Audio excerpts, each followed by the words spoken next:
시작은 청바지에서 발암 물질이 검출됐다는 기사를 우연히 보게 된 건데요. 내가 입는 청바지는 괜찮나? 라는 생각으로 더 찾아봤고 발암 물질이 나오는 제품이 또 있나 싶어서 더 찾아봤거든요. 그랬더니 방향제부터 쿠션, 세제, 발암 물질 제품 기사가 최근까지도 계속 나왔더라고요. 아니 이게 뭐가 문제지? 구미 불산 누출 사고랑 가습기 살균제 사태 이후로 우리 사회가 화학물질 관리 논의가 활발해졌고 늦었지만 2015년도에 화학물질 관리법이랑 화학물질 평가법이 제정이 돼서 화학물질 관리가 강화가 된 건 맞더라고요. 그런데 2019년도에 일본 수출 규제 이슈가 한참 불거졌을 때 기업 지원 대책이 많이 나왔었잖아요. 그중에 신규 화학물질 159종에 대해서 규제를 완화해주는 정책도 끼어 있더라고요. 유해성 시험 자료나 용도 자료를 생략해주는 내용도 포함되어 있는 거예요.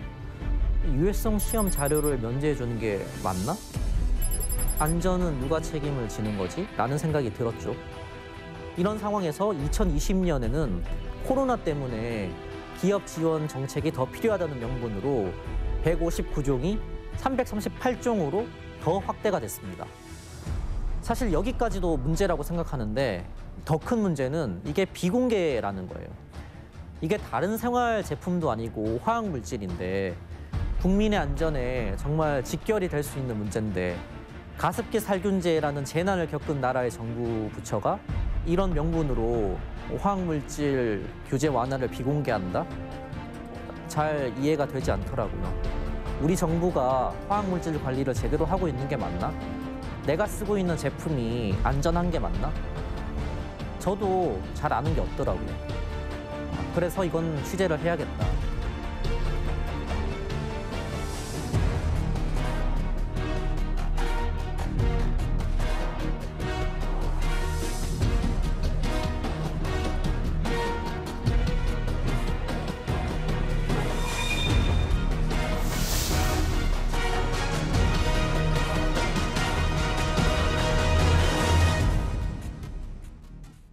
저는 안성우라고 합니다. 저는 가습기 살균제 피해자이자 가족인 아버지고요. 저희 집사람과 그때 뱃속에 있던 태아가 사망을 했고 현재는 저와 이제 저희 아들은 가습기 살균제 피해로 인해서 폐섬유화를 앓고 있습니다. 저는 가습기 살균제 그 사망자 남편인 김태종입니다. 우리 박영숙 씨는 2007년 10월에 가습기 살균제를 사가지고 사용해가지고 2020년 8월 10일 날 이대목동병 중환자실에서 사망을 했습니다. 디자인 자체가 그 천연 성분인 것처럼 이렇게 표시가 돼 있었고 덴마크에서 인증한 제품이라고까지 그 명시가 돼 있었거든요. 쓴 거는 많이 써봤자 3개월 정도 사용했습니다. 2008년 그 봄서부터 굉장히 힘들어하고 잠을 자는 모습을 보면은 굉장히 잠을 자면서도 그 힘들어하는 표정으로 잠을 자곤 하는 것을 내가 봤었습니다. 그때 당시 저희 집사람이 임신 8개월 상태였고 이제 몸무게도 많이 증가를 했어요. 걷는 걸 힘들어하더라고요. 그래서 그때는 체중도 늘어나고 이제 임신 상태라서 그런 줄 알았죠. 주말에 낮잠을 자고 있는데 갑자기 큰 소리가 들려서 나가보니까 저희 집사람이 숨을 못 쉬고 이제 얼굴이 퍼렇게 질려 있더라고요. 그래서 그때 바로 응급실로 갔죠. 집사람이 8월 10일 사망할 때까지 21차례 입원을 하고 중환자실만 15번을 나왔다. 이번에 16번째 들어갔는데 이번에는 못 나오고 사망을 하게 됐습니다. 그래서 이제 뱃속에 있던 태아도 강제 출산시켰는데 이제 저희 집 사람은 강제 출산 이후에 이제 에코모 삽입을 했죠. 그렇게 이제 에코모로 버티다가 며칠 안 됐어요. 이틀인가. 예, 그래서 병원에서 입원하고 4일, 일주일도 안 됐을 거예요. 예, 그렇게 사망했습니다. 저희 뱃속에 애기하고. 2020년 말 가습기 살균제 피해 판정을 받은 사람은 4,100여 명. 이 가운데 사망자만 1,000명 가까이 됩니다. 피해자가 직접 피해를 입증해야 하는 까다로운 기준을 통과한 공식적인 숫자입니다.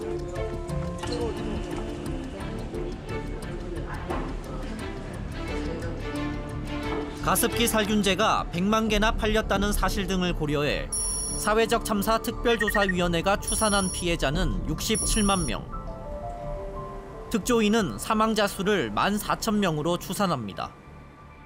저희 그 사회적 참사 특별조사위원회는요, 가습기 살균제 참사를 그 사회적 참사로 규정합니다.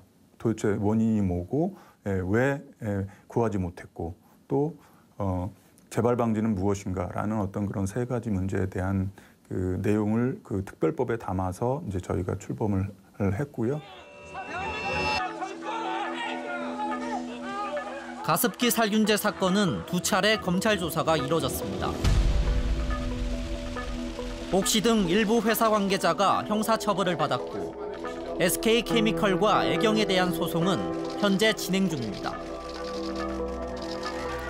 더디지만 기업에 대한 책임 추궁은 이어지고 있습니다.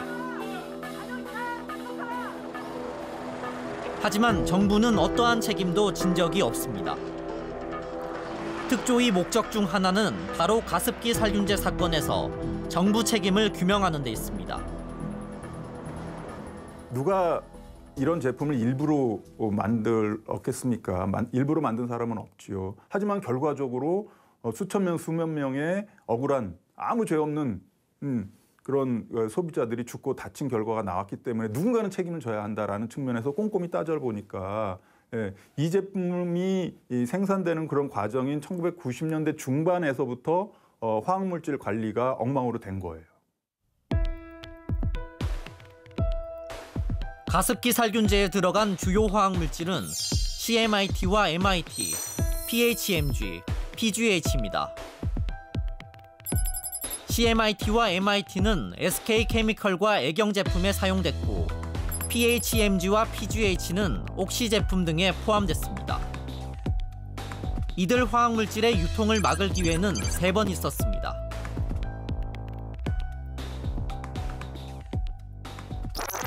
먼저 1994년 SK케미컬 당시 유공은 CMIT와 MIT 성분이 포함된 가습기 살균제를 처음 개발합니다. 이렇게 붓기만 하면 이미 1991년에 제정된 유해 화학물질 관리법이 있었지만 CMIT와 MIT는 유해성 심사를 받지 않았습니다. 1991년 이전부터 사용되던 기존 화학물질이라는 이유 때문이었습니다. CMIT, MIT는 안전성이 확인된 것은 아니지만 기득권을 인정해서 유해성 심사를 면제한 경우입니다. 하지만 기존 화학물질이라고 해도 새로운 용도로 사용될 경우에는 새로운 독성이 나타날 수 있기 때문에 정부가 더 적극적으로 안전성 시험을 책임 있게 했어야 한다고 봅니다. 다음은 1996년 PHMG. 유공은 신규 화학물질이었던 PHMG에 대해 유해성 심사를 신청합니다. 이번엔 심사는 있었지만 독성 시험 자료를 제출하지 않고 통과합니다. 분자량이 큰 물질, 고분자 물질은 자료를 안 내도 된다는 규정 때문이었습니다. PHMG는 고분자 물질입니다. 고분자 물질은 상대적으로 안정적인 물질이라고 알려져 있습니다. 그래서 독성 시험 자료 대신에 고분자 특성 자료를 제출받으면 유해성 심사를 받을 수 있었다는 규정이 있었습니다. 문제는 PHMG가 일반 고분자 물질이 아닌 양이온성 고분자 물질이란 점입니다. 양이온성 고분자 물질은 물에 녹으면 독성이 발현될 수 있습니다.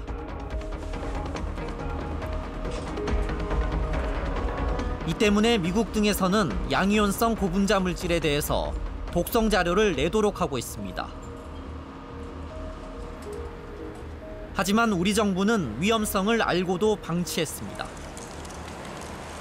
1992년 화학물질 심사단 회의 자료를 보면 미국이나 일본의 양이온성 고분자 물질에 대한 심사 규정이나 제도가 나와 있습니다. 정부가 충분히 해외 양이온성 고분자 물질에 대한 심사 제도를 알고 있었음에도 대처하지 않은 책임이 있다고 할 수 있습니다.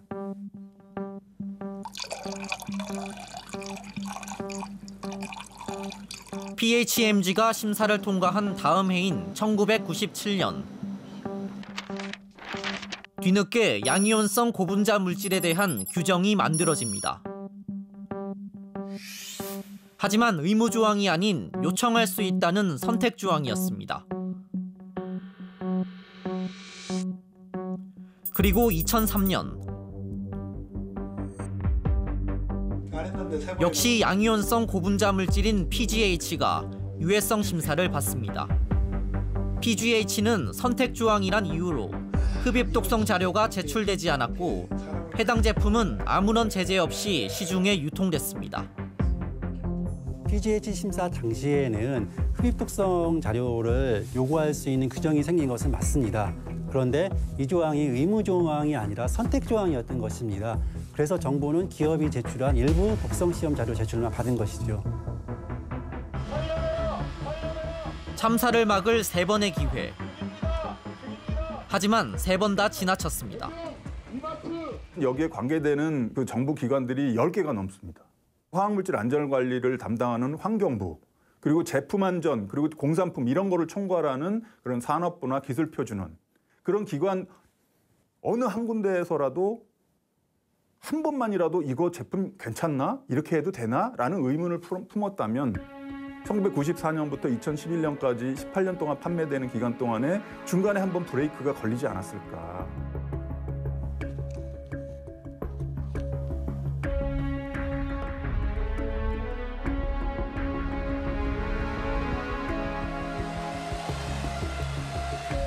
코로나 시대, 살균 소독제는 이제 일상이 됐습니다. 서울의 한 구청. 민원실을 출입할 때마다 살균 소독제가 온몸에 뿌려집니다. KBS에서 나왔는데요. 이게 조금 눈, 코, 입으로 갈 수 있을 것 같은데 혹시 그런 걱정은 안 드세요? 뭐 소독약이니까 뭐 큰 걱정은 없겠죠? 방금 이 살균 소독 게이트 통과하실 때 좀 어떤 기분이 드셨어요? 효과가 사실은 이렇게 믿어지지는 않지만 그래도 구청에서 하는 거니까 안전하지 않을까 그런 생각으로 했습니다. 살균 소독제는 정말 안전한 성분일까? 저 살균 소독제는 뭐 어떤 제품인가요? 차염소산. 그 제품 이름은 뭐예요? 제품은 저희가 제조하는 게 있어요. 네. 기계. 네. 기계를 구매를 해서 그걸로.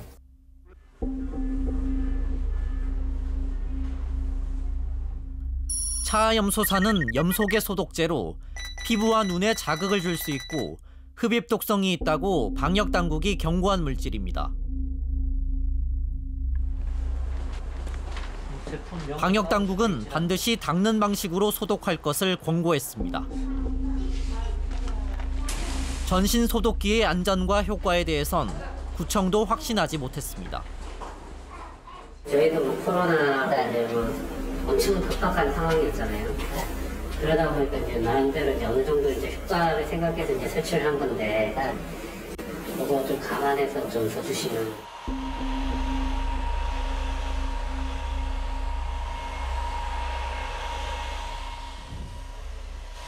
공기 중 분무 소독을 하는 또 다른 구청에 가봤습니다. 여기 들어있는 물질이 흡입 독성이 있을 수 있다는 건 혹시 들어보신 적 있으세요? 네, 그러니까 그뭐 의사 선생님 말씀이 그렇게 얘기를 하셔서 저희가 그 정도 대체할 수 있는 약이 있을까 궁금합니다. 닦는 방식으로 방역을 하는 건 어렵나요? 개인적으로 진짜 제가 인건비 문제도 그렇고 사람이 일일이 닦는 게 한계가 있어요.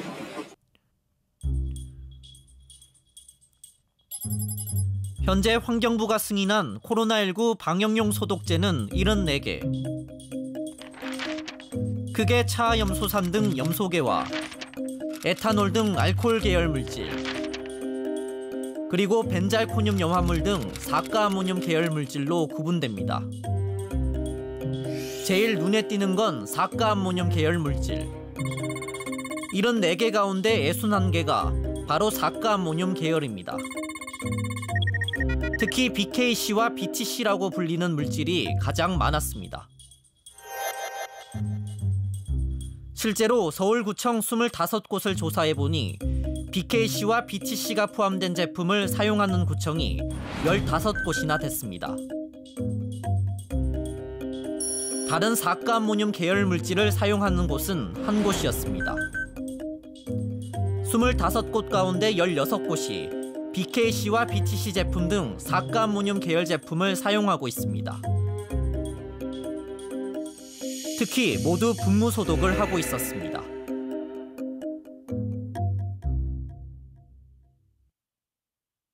독성학을 연구하는 박은정입니다.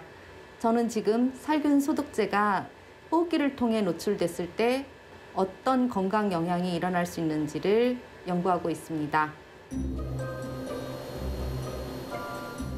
박 교수가 제일 먼저 연구한 건 사가아모늄 계열 물질 DDAC였습니다. 기관지 상피 세포에 처음에 노출을 했을 때 이상하게 그 세포 안에 이상한 구조가 만들어지더라고요. 그게 라멜라 구조라는 것이었어요.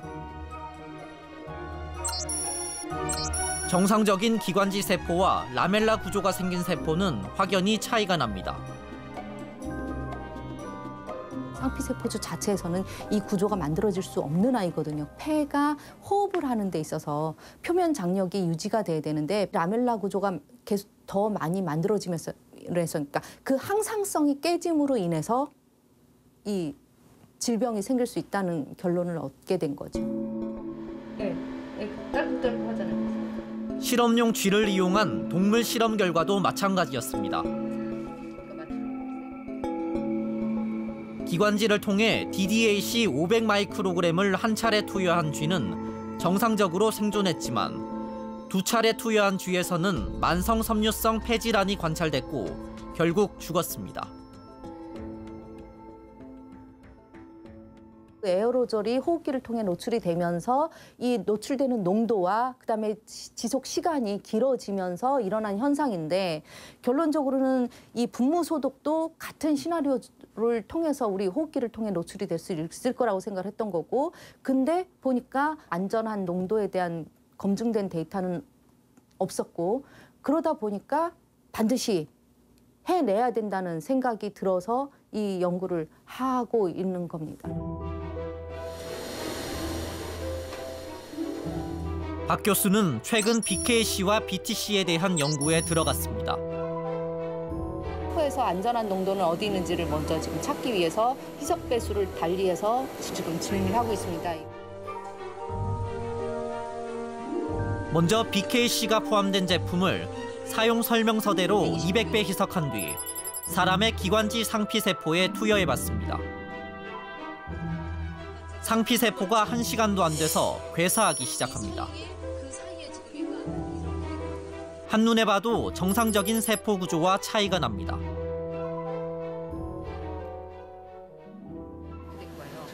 한 시간도 안 됐죠, 아직.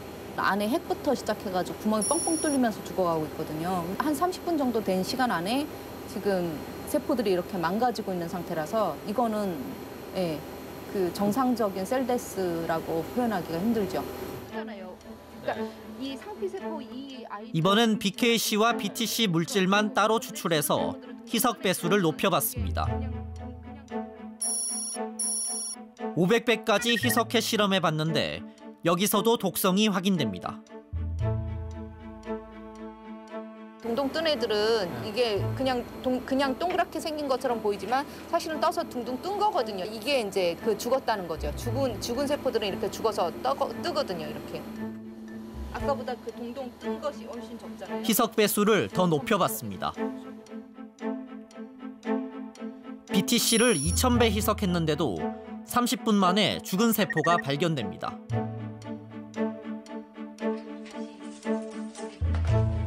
BKC와 BTC의 흡입 독성에 대한 최종 결론은 올 상반기에 나올 전망입니다. 이 결과만 보고 왔을 때 이게 인체에 해롭다라고 얘기를 할 수 있나요? 뭐 얘기할 수 영향을 줄 수 있다고 표현을 해요. 일단은 전체 데이터를 다 나올 때까지는 사전 예방주의 원칙이라고 해서 주의를 시키는 걸 원칙적으로 생각을 하고 있어요. 독성이 없다고 생각되는 건 아니거든요. 현재로선 분무 소독을 피하는 게 최선입니다. 공기 중에 뿌리지 말고 닦는 방식으로 사용해야 합니다. 방역 당국도 흡입 독성을 인지하고 있지만 소극적인 태도입니다. 분무된 소독제를 사람들이 흡입했을 때는 건강상의 문제가 발생할 가능성도 있기 때문에 권장하지는 않습니다. 아직도 곳곳에서 살균 소독제가 뿌려지고 있습니다. 이게 전 국민에게 지금 일어나고 있는 상황이라고 생각을 하다 보니까 뭐 마음이 이렇게 진짜 뭐라고 표현을 못 하겠어요. 그러니까 뭉개진다랄까요? 어떻게 답답해서 잠을 못 자겠더라고요. 그러니까 내가 어떤 위험을 감수하더라도 일단은 분무 소독은 막아야겠다라는 생각을 하게 됐었습니다. 이 식계론의 약품으로 수전병 지역에 철저한 소독을 할 수 있다고 하는데 여름철에 전염병 예방을 위해서 큰 역할을 할 1950~60년대 전국에 뿌려졌던 DDT. 머릿일을 잡겠다며 사람 몸에 직접 뿌렸고 모기와 파리를 박멸한다며 동네 곳곳에 살포했습니다. 무서운 내염을 전염케 하는 모기와 파리는 이 DDT의 세례로서 자취를 감추게 될 것이며 화급한 국민의 보건 대책을 위해서 당국의 맹렬한 방역 활동이 전개되고 있습니다. 수전병 지역에 철저한 소독을 할 수 있다고 하는데 위험성이 알려진 이후 70년대부터 사용이 금지됐지만 DDT는 아직도 생태계와 그리고 우리 몸속에서 검출됩니다.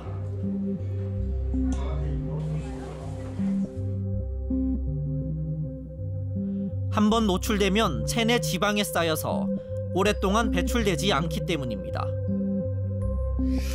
DDT를 비롯해 다이옥신 등 체내에 축적되는 물질을 잔류성 유기오염 물질 팝스라고 부릅니다. 유엔이 규정한 팝스는 유기염속의 농약 물질과 전자제품 난연제 물질 등 크게 29가지 그룹이고 개별적으론 2,000여 개가 넘습니다. 이 팝스에 등재되는 물질은 시간이 갈수록 늘어나고 있습니다.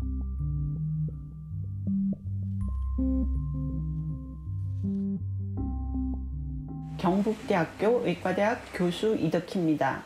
잔류성 유기오염 물질, 즉 팝스에 저농도로 장기간 노출되었을 때 어떤 질병 발생 위험이 높아지는지를 연구하고 있습니다. 일상생활 속에서 노출되는 화학물질 중에서는 일단 우리 몸속으로 들어오면은 이게 잘 배출이 안 되는 종류가 굉장히 많거든요. 그런 화학물질은 일단 들어오면 지방 조직에 축적되는 성격을 가지고 있죠. 팝스는 그 대표적인 예라고 보면 됩니다.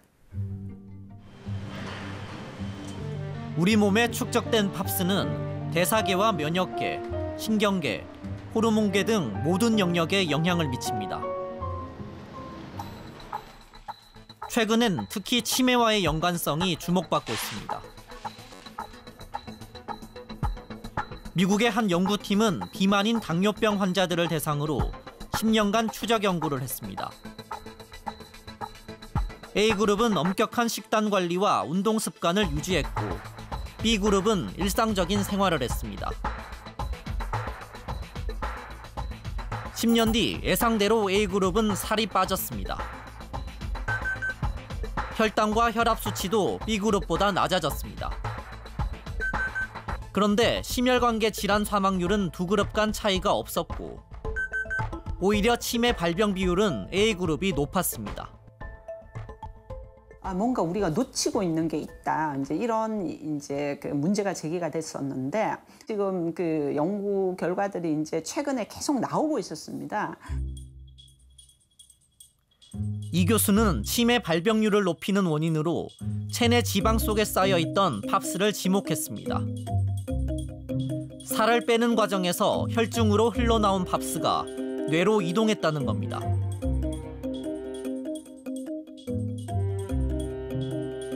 이 같은 내용이 담긴 이 교수의 논문은 SCI급 글로벌 치매 학술지에 실리면서 치매 연구 방향을 바꿀 수 있는 논문이라는 평가를 받았습니다.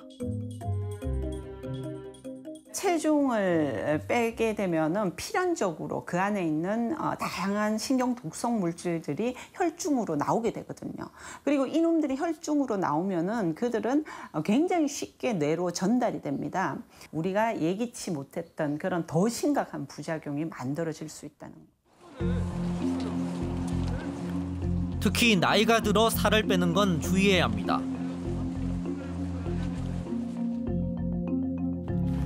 살을 빼더라도 장기간에 걸쳐서 식이섬유 위주의 식단으로 관리를 병행하는 게 좋습니다. 젊으신 분들 중에서 뚱뚱하신 분들은 하여튼 살을 빼는 것이 장점이 훨씬 많고요.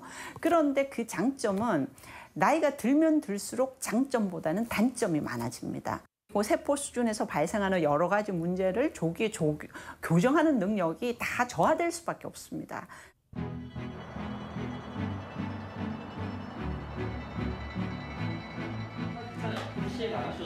잔류성 유기오염 물질 팝스는 우리 몸에 얼마나 축적돼 있을까? 취재진은 국회 환경노동위원회 소속 국회의원을 대상으로 팝스 검출 프로젝트를 진행하기로 했습니다. 2004년 유럽 13개 나라 환경부 장관들을 상대로 한 팝스 검출 시험을 참고했습니다. 당시 장관들 몸에서는 평균 37가지 화학물질이 검출됐습니다. 그 결과 유럽 내 화학물질 규제 강화 여론을 환기시키면서 화학물질 규제 법안 리치를 통과시키는 데 큰 역할을 했습니다. 환노위 의원 16명 전원에게 제안서를 전달했고 양이원영 의원과 강은미 의원 등 6명이 프로젝트에 참여했습니다. 실장님 그러면 평소에 내 몸에 좀 오염 물질이 축적됐을 거라는 생각을 해보신 적 있으시겠나요? 당연히 있죠. 영수증 만질 때마다 그 손으로 비스페놀 들어오는구나 생각하고 있고. 배달 음식 시켰을 때 그런 스트레스가 있거든요. 그냥 뜨거운 걸 시켰을 때는 떡볶이, 기타 탕 종류 같은 것들 보면서 이거 이렇게 먹으면 안 되는데 이거 어떡하지?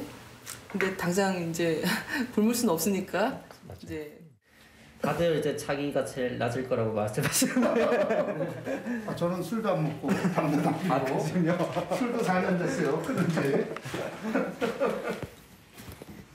공기도 좋은 데서 사는 건데 내가 좀 더 실제 방송에 나온 거는 시료의 일부고. 팝스 검출 시험은 문효방 한양대학교 해양융합공학과 교수가 맡았습니다. 팝스 29개 그룹 가운데 3가지 그룹 OCP와 PCB, PBD, 세부적으론 총 64종 팝스 물질에 대해 검출 시험을 진행했습니다. 시험 결과 OCP 계열 한 물질은 5명이 검출됐고 임종성 의원의 수치가 가장 높았습니다. 일반인 평균보다 높은 수준이었습니다. PCB는 임종성 의원만 검출됐습니다. 특히 일반인 평균보다 10배나 높게 나왔습니다. PCB와 OCP는 거의 유사합니다. 그러니까 PCB라는 물질은 전기절연체로 사용되어지고 OCP라고 하는 유기염속의 농약류는 주로 농약으로 사용된 물질인데 두 가지 물질이 사람한테 노출될 때는 거의 경로가 같습니다. 주로 수산물이나 육류를 통해서 많이 노출되는데 이 물질들이 가진 특성 중에 하나가 면역 체계를 무너뜨립니다. 여성 같은 경우는 생식 독성에 많이 걸립니다. PBDE는 6명 모두 검출됐고 장철민 의원이 가장 많았습니다. PBD의 노출원은 주로 실내 공기, 특히 실내 먼지로부터 많이 옵니다. 실내 환경에서 전기 전자제품을 굉장히 많이 사용하는 경우에 농도가 높아집니다. 주로 젊은 분들에게, 나이가 어린 사람들에게 훨씬 더 높은 농도로 검출되어지는 특성이 있거든요. 그래서 이 물질이 당뇨를 일으키게 한다든지 비만을 일으키게 한다. 이런 연구들의 결과들도 꽤 있고, 아이들을 대상으로 한 연구를 보면 특히 ADHD 혹은 자폐 같은 질환과 이 물질이 노출이 많은 관련이 있다. 이런 보고들을 많이 하고 있습니다. 안녕하세요. 예, 안녕하세요. 안녕하십니까. 옆에 의원님이 참여위원들에게 결과를 전달했습니다. 농약류가 많이 나왔는데 유기염속의 농약류가 많이 나왔는데 야채를 좋아해서 그러나? 이유가 뭘까요? 제가 이제 이 쌈 싸먹는 걸 워낙 좋아하거든요. 네. 근데 그것 때문에 그러나? 농약류가 많이 나왔다? 육류랑 해산물 위주의 식습관이 주요 원인이라고 하네요. 제가 한동안 살 좀 빼려고 탄수화물을 줄이고 육류 위주로 식사를 한 적이 있어요. 회를 또 워낙 좋아하거든요. 제가. 회 좋아하고 무슨 조개류 좋아하고 이러는데. 그러니까 제가 어저께도 말씀. 강은미 의원은 특이하게 두 팝스 계열 물질이 전혀 검출이 되지 않았는데 평소 채식 위주의 식습관이 반영된 결과로 분석됩니다. 화학물질 관리와 관련해서 팝스가 식습관에 영향을 받는 건 이미 토양과 바다가 많이 오염되어 있기 때문입니다. 팝스는 분해가 느려서 생태계 전반에 영향을 미칩니다. 먹이 사슬을 통해 상위 단계 포식자일수록 높은 농도로 존재합니다. 최상위 포식자인 인간은 오염된 토양과 바다에서 자라난 생물을 먹음으로써 가장 심각한 영향을 받게 됩니다. 특히 팝스는 태반이나 모유 수유를 통해 다음 세대에도 전달됩니다. 산업용으로 사용하고 있는 화학물질의 수가 1억 5천만 개를 넘어섰습니다. 10년 전에 5천만 개였거든요. 모든 화학물질은 궁극적으로 바다에 도달하게 됩니다. 사람이 사용을 했는데 독성 영향이 처음 나타나는 것은 바다에 살고 있는 생물이거든요. 근데 바다에 고래가 문제가 생기면 그 일은 조만간 사람한테 나타납니다.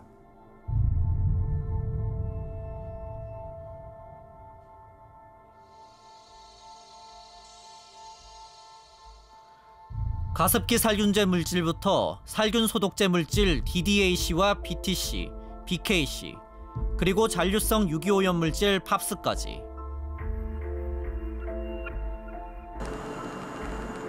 공통점은 인간에게 저농도로 장기간 노출되는 물질이라는 사실입니다. 허용 기준 이하지만 저농도로 장기간 노출됐을 경우 고농도 노출보다 더 위험할 수 있습니다. 고농도로 노출이 됐을 때는 저희들이 인지를 합니다. 아, 내가 지금 위험했어. 저농도로 내가 얼마만큼 노출이 되는지 인지를 못하는 정도. 그 정도는 나도 모르게 당하는 거거든요. 이런 저농도 장기 노출에 대비하기 위해 가장 필요한 건 정보입니다. 개인적인 차원에서 이 물질들을 노출을 저감시키기 위해서는 정보가 필요하지 않습니까? 그러니까 국가가 첫 번째 해야 되는 역할은 정보를 공개하는 겁니다. 그러니까 이런 팝스라는 물질이 어디에 많이 존재하고 그리고 어떤 경로를 통해서 나에게 노출되는가에 관련된 수치적인 정보를 주는 게 중요합니다. 개인이 노력을 해서 컨트롤할 수는 없기 때문에 국가가 충분히 개입하고 관리를 해야 됩니다. 영하 15도. 5분도 채 서 있기 힘든 날. 정밀한 환경운동연합 국장이 서울 정부청사 앞에 섰습니다. 정부의 유해 화학물질 규제 완화 움직임을 규탄하기 위해서입니다. 산업부의 비밀주의와 환경부의 무능을 규탄한다. 유해화학물질 안전관리 품목 일체를 공개하라. 2019년 일본이 수출 규제 조치를 취하자 정부는 기업들에 대한 지원 대책을 쏟아냈습니다. 화학물질 규제 완화책도 포함됐습니다.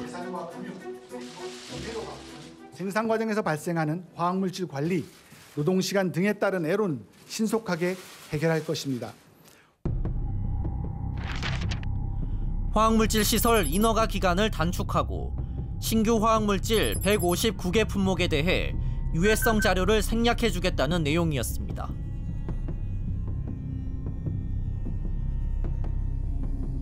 지난해 초엔 코로나19로 경제가 타격을 입자 화학물질 규제 완화 대상은 338개 품목으로 늘었습니다.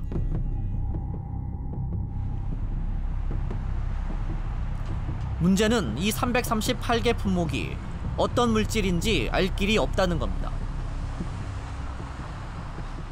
저희가 가습기 살균제 참사에 어떤 물질이, 어떤 독성 물질이 문제인지에 대해서 요구했지만 그때도 질본에서는 이거는 기업의 영업비밀이기 때문에 공개할 수가 없다라고 얘기를 했어요. 지금도 정부의 태도는 바뀌지 않았다라고 생각합니다.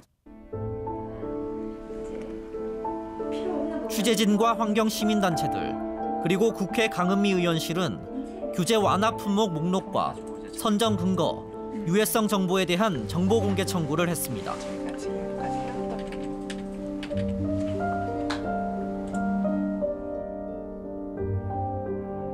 환경부는 산업부가 검토하는 사안이기 때문에 목록 자체를 모른다고 답했습니다. 산업부는 해당 품목들이 전략적인 산업물자라며 답변을 거부했습니다. 우리나라가 기업을 지원해주는 이유가 대체 무엇인지, 본말이 전도된 건 아닌지라는 생각이 들고요. 국민의 생명을 지키는 것보다 대체 무엇이 우선인지, 그래서 지금 이렇게 규제 완화 조치는 국민이 이해할 수 없는 상황이다, 이렇게 봅니다. 과불화물 같은 경우는 최근 규제 완화 품목을 사후적으로 안전하게 관리하겠다는 말만 믿을 수밖에 없는 상황입니다. 화학물질에 대한 정보를 기업의 어떤 특수한 상황이나 경제적 이유로 공개하지 않아도 된다라는 이런 면죄부가 계속 생겨나는 거, 그 자료를 정부에 보고하지 않아도 된다라는 어떤 예외적인 원칙들을 계속 만들어주는 게 사실은 그게 반복되면 어떤 무슨 참사가 다시 일어날 수도 있는 두려움들 같은 게 생기는 거기 때문에 그 부분이 가장 큰 문제인 것 같습니다.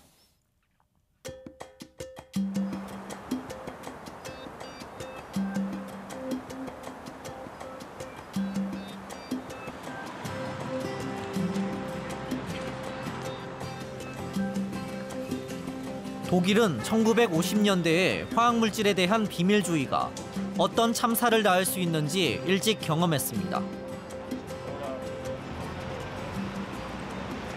Mein Name ist Jörg Kreuzinger. Ich wohne hier im Raum Karlsruhe, bin einer von den vielen Contergan geschädigten Menschen. Bei uns war das Medikament mit dem Namen Contergan, was den Wirkstoff Thalidomid enthalten hat, und der hat diese Schäden verursacht. 탈리도마이드는 그린엔탈이라는 업체가 만든 수면제였습니다. 이 약을 먹은 임산부들은 팔다리가 없거나 매우 짧은 기형아를 출산했습니다. Die sind groß, nicht nur die vielen Babys, Kinder, die auf die Welt gekommen sind. Man schätzt, dass es vielleicht 10.000, 8.000 bis 10.000 Kinder auf die Welt gekommen sind. Viele waren so derart geschädigt, dass sie es nicht überlebt haben. Andere sind vielleicht nach einer gewissen Zeit schon verstorben. Und sie sagt, du kannst dir nicht vorstellen, im Krankenhaus als wir dich gesehen haben, sie waren schockiert, die Welt ist zusammengebrochen.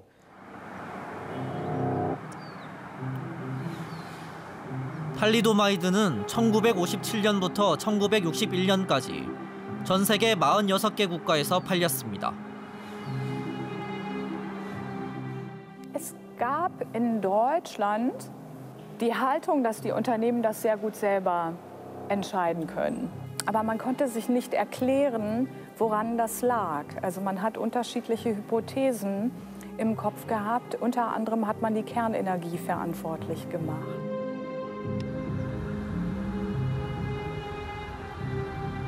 독일 정부는 탈리도마이드 정보를 제대로 알지 못했고 사건이 터진 이후에도 책임을 회피하기 급급했습니다. Das Bundesgesundheitsamt, habe ich gesagt, war für die Aufsicht damals zuständig. Da gab es Hinweise, aber die haben in ihrer Trägheit nicht reagiert, haben sich nicht in der Verantwortung gesehen. Das ist in dem Fall nicht getan worden. Man hat eher so eine Wagenburg-Mentalität ins Rennen gebracht. Welche Mentalität haben Sie gesagt? Genau, also man schließt die Tür und lässt niemanden rein, hört nicht auf das, was an Hinweisen kommt. Ja.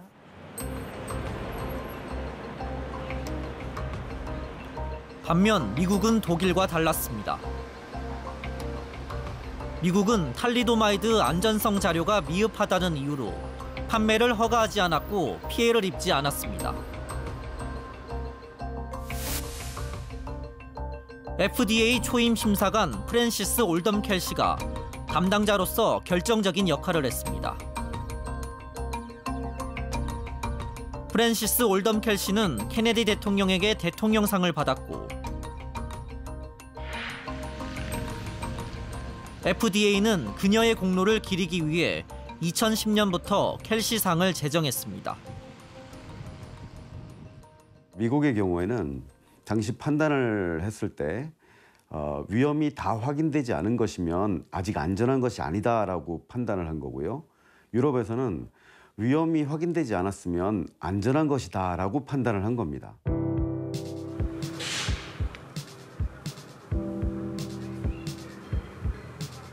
탈리도마이드 사태 이후 독일 정부도 달라지기 시작했습니다. 우선 중독센터 8곳을 설립했습니다. 화학물질 정보를 시민들에게 공개하고 사고 발생 시 즉각적인 대응책을 상담해주기 위해서입니다. In Berlin ist das Zentrum 1963 in der Kinderklinik aufgebaut und die Gründe waren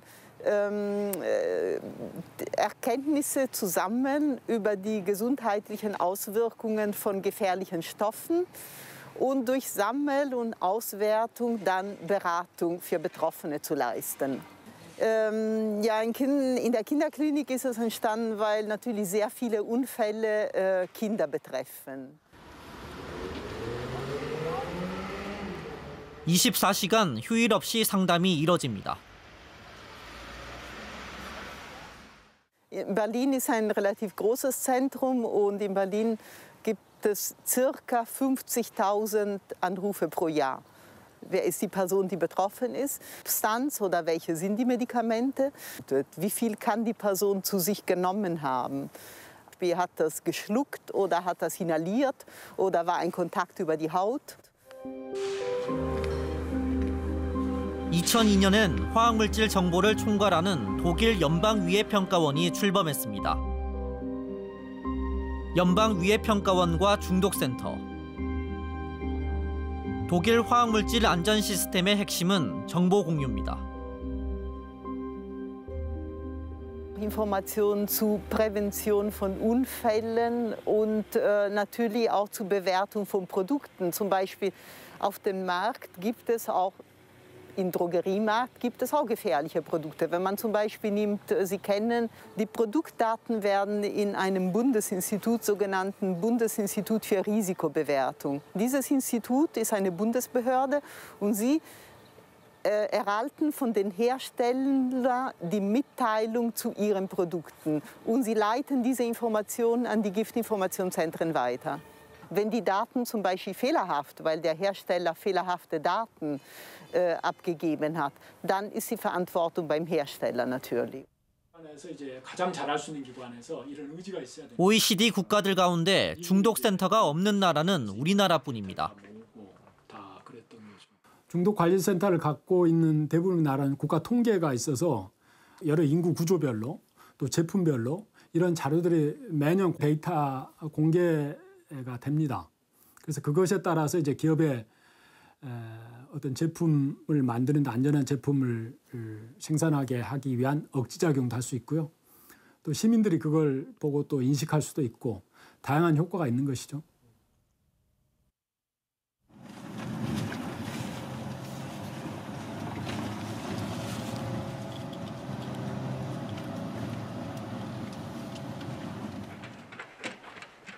아이를 위해 경남 거제로 삶의 터전을 옮긴 가습기 살균제 피해자 안성우 씨.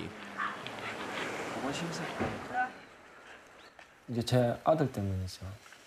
이제 호흡기 질환을 가지고 있다 보니까 도심에서 벗어나서 이제 환경 오염이 그나마 덜한 쪽으로 찾게 되더라고요. 바닷가도 끼고 있고 산도 있는 곳으로 이제 찾다 보니까 건강 회복하는데 좋을 것 같아서 선택하게 됐습니다.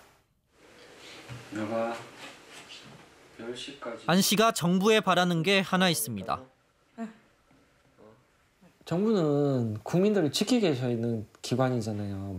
그런데 이 사건을 겪으면서 정말 와닿았던 거는 국민들은 안중에도 없어요. 그냥 기업들을 대변하는 기관이었던 걸로 저는 느껴졌고 그런 확신이 들었고 지금도 마찬가지인 것 같아요. 안전사고나 자기들 경제적 이익을 위해서 이제 사람 목숨을 내몰라는 기업들에 대해서는 철저하게 배척할 수 있는 법률도 만들어야 될 뿐더러 그런 정책을 시행해서 나가야 된다고 생각합니다.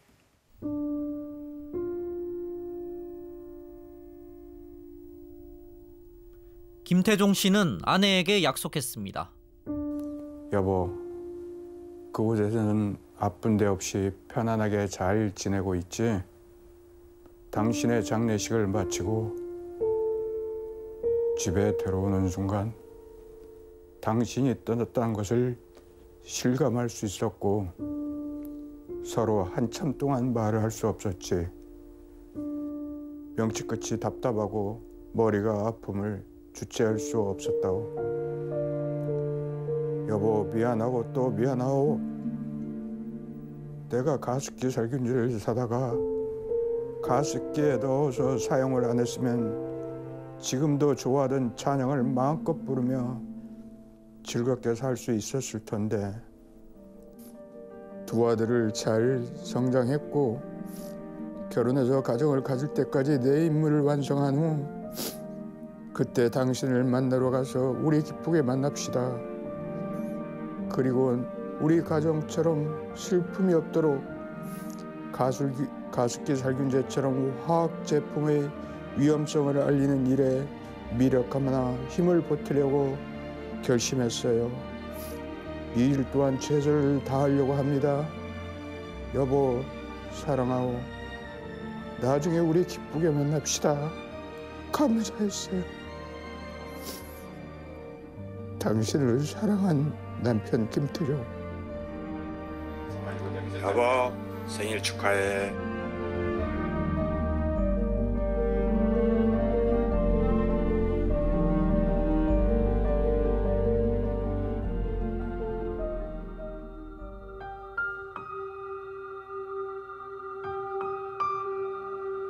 우리도 모르게 건강을 위협하고 있는 유해 화학물질. 그 치명적인 위험은 안성우, 김태종 두 사람에게만 해당되는 이야기가 아닙니다. 전문가들은 우리 사회가 화학물질을 지금보다 더 민감하고 심각하게 받아들여야 한다고 호소합니다. 더 이상의 비밀은 위험합니다.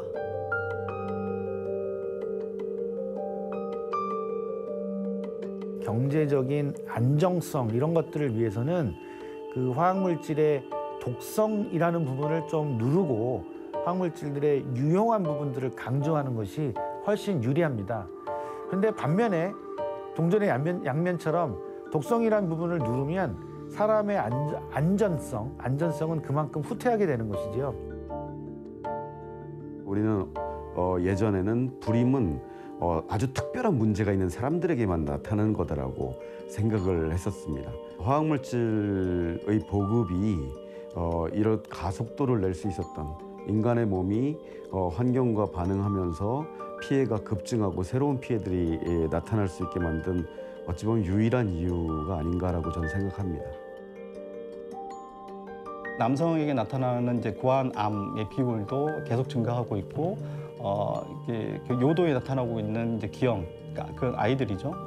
그런 빈도가 점점점 증가하고 있습니다. 그것은 인류의 진화나 환경의 적응 가지고는 설명되지 않는 부분이고 분명히 인류가 사용했었던 화학물질의 증가 그리고 그중에 특히 이제 환경 호르몬과 같은 물질이 우리 생활 깊숙이 들어오면서 노출되는 빈도가 높아지고 그런 질병들이 초래되게 됐다라고 보는 게 대부분 과학자들의 공통적인 증언입니다. 만성적으로 노출된 물질이 한두 개가 아니고 그런 물질들 중에 정말 이 물질이 이 피해의 원인이냐라고 하는 것을 인과성을 규명하기가 어렵기 때문에 이제 우리가 그 액션을 바로 취하기를 어려워하고 사회적인 합의 혹은 기업의 추동 이런 것들을 하기가 어려운 것이지 실제로는 그 피해가 매우 큽니다. 이게 이제 눈에 팍 드러나지 않기 때문에 그런 것이죠. 사실 그게 대단히 안타깝습니다. 문제의 심각성에 대해서 사람들이 이해를 하지 못하고 있거든요.